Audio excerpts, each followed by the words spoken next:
guys, welcome back to Belonging Abroad, a series of conversations about how to create our own lives on a foreign land. And we're hosts, Jill and Winnie. Yeah! So welcome to episode 10. Oh, wow, great milestone for us. The last episode of the first season. And in today's video, we'll reflect on the journey of finding the sense of belonging. And we're gonna announce some very exciting news. Ooh, I can't wait. So make sure you still stick to the end to hear the news. Alright, and so Winnie, you did something very interesting earlier. I did, yeah. How are you feeling recently? I'm feeling really good in my body, really centered and really happy. Mm. So I went to a meditation retreat, Mm-hmm. and during that retreat there was a lot of things that I thought about, and it gives me some more introspection into some of the things that we are doing here at Belonging Abroad. Mm-hmm. Yeah, well, it's a great timing since we're coming to episode 10. It's a great milestone for us to reflect on this journey. Absolutely, yeah. So I thought a lot about the name of our channel, Belonging Abroad. Both of the word belonging and abroad sounds very intangible, so I was just thinking, why didn't we feel this belonging sense when we were back in our country? I think I have some thoughts as well, but let's hear your thoughts first. Sure. So to me, first and foremost, belonging is having this sense of unconditional acceptance of ourselves. Yeah. What about you? Yeah, I also think of something related to authenticity. Yeah, which is kind of similar to what you said. And I believe we are all trying to run away from all those social constraints that being, kind of constrained us before. I agree. I feel like I grew up with so many limitations. And I'm not saying that, oh my gosh, I have so many childhood traumas I need to go through. But I acknowledge that there was certain expectations that my parents put on me as a kid. So from learning what makes them feel happy or not happy about, I would categorize good or bad actions based on that, even though it's not the most objective things to do. Yeah, sure. And I believe they don't have bad intentions. It's just something they've learned through their own journey, or they just kind of adapted from the communities they interact with the most. Oh yeah, I agree with that. I also acknowledge that as well. It's just like my parents, they are teachers, so to them education, especially natural science, was super important. So growing up, because I was not very enthusiastic about natural science, I felt this pressure to go and compete with classmates who were better than I was. So I had this constant feeling of I'm not good enough. But not until recently that I learned about something called the unfairadvantage. So basically it's something that we all have strengths that we are more intuitive or natural to be good at than others. And it helps me to think about my own unfair advantage. Back then was writing. And it gives me a sense of, okay, I was actually competent at something, not that I'm totally failure. Yeah, I just coming from a place of accept yourself. Like acceptance is so important to us, and I think by moving to a new country is in a way to kind of liberate us from the old perspective or things has been put on us forcefully, so we can really behave in a way that not try to go against something. Right, I agree, because I was also considered as a rebellious child because I was trying many different things that the schools didn't like at all.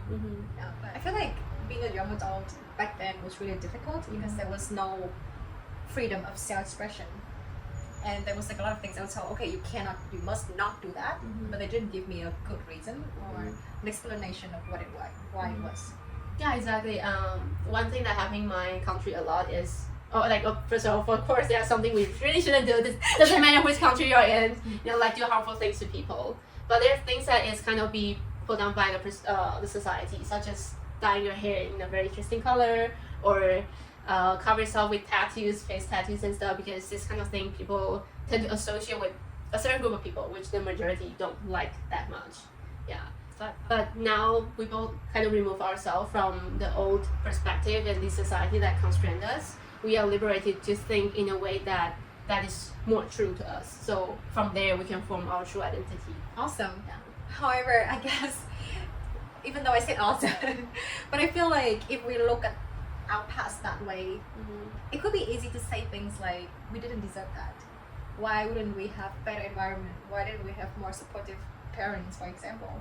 And I think a lot of us couldn't feel this sense of current life fulfillment or satisfaction, and we look back at our past and we realize it could be a root cause, and then just dwelling on it. Yeah, exactly. I think it's hard to not blaming ourselves or our past for the way it was, But would you have any solutions that how people can move on from their past? Yeah, I also believe that dwelling on the past is not helpful at all, and we cannot feel any happier through that. So one of the things that I learned from the retreat was that when I think about my current circumstances, and if I feel like, okay, I'm being timed out, or if I am being wronged by other people, I just think that, oh, maybe I did something wrong to them, or I was a bad person in my previous life, and right now in this life I have to pay my debts. And I just have this sense, okay, I have to, like, what else can I do? I just accept it, and then I move on to the next fight, which is action. So like surrender. But it sounds like some Buddha teaching here. It's yeah. That you learned from the retreat. Yeah. And another thing I also learned about, even though I'm not a journalist, but I love talking about journalist stuff, basically to rewrite our stories. Because if we think about ourselves as victims, we will be victims. And if we think about ourselves as survivors, we will be survivors. So I believe that for my own victim story, my mindset towards it right now is to think of how resilient I was. Because no matter how constantly doubtful I was towards myself, I always try my best to perform in all the situation. So I was redirecting my focus on my strength.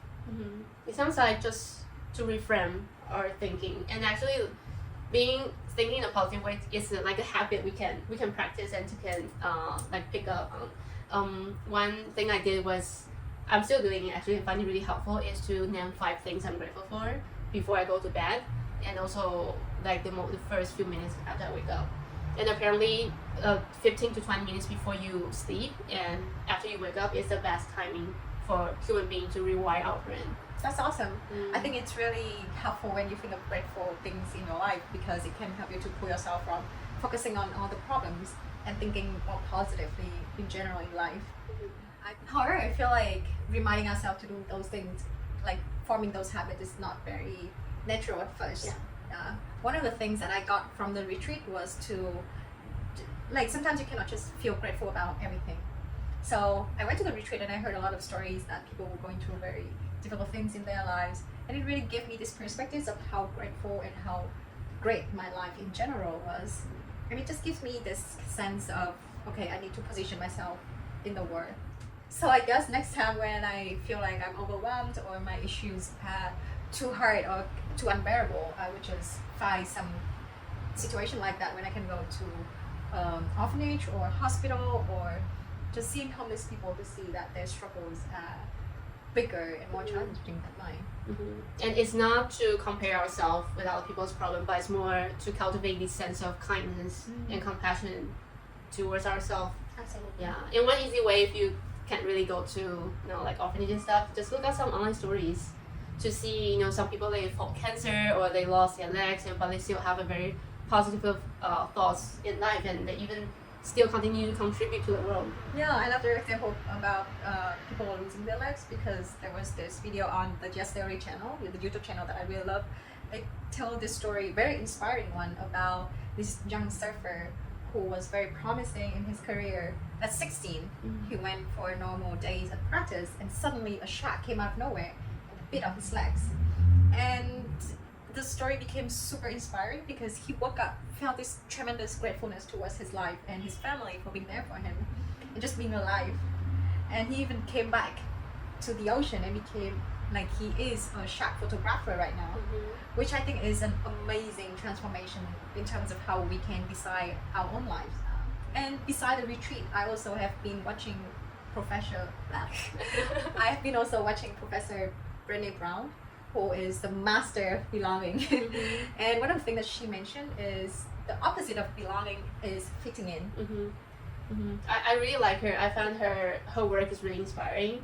And speaking of fitting, I think usually people coming from a place of loneliness, so they think they have to change themselves in order to join the majority of people. Oh, absolutely. And I think moving abroad makes that challenge even harder, because I guess our first instinct is always to fit into this new environment, this new country, because we are coming from somewhere else. We just want to quickly get into that habit without actually knowing if that's what we want to adopt or not.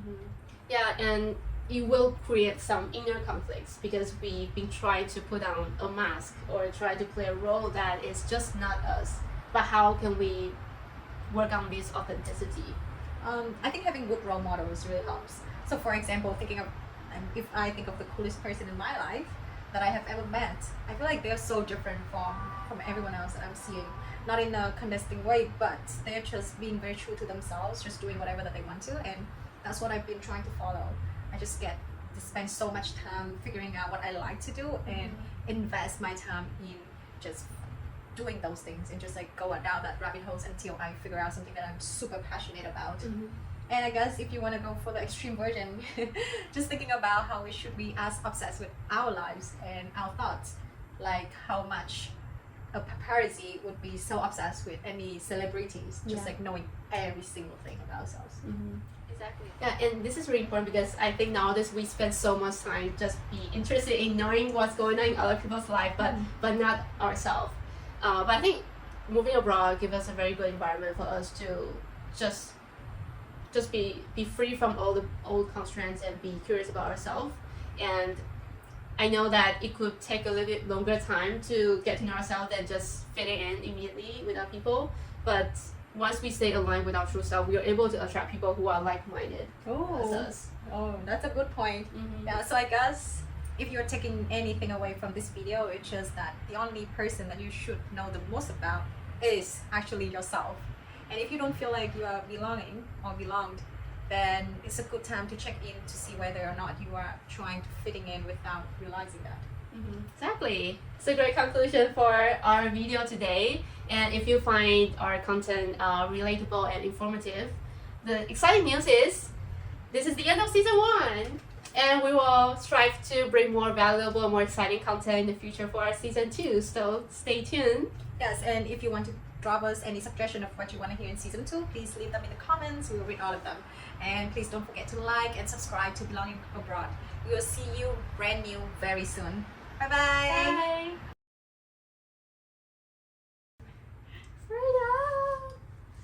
Freedom! Whoa. Having feelings back in the body.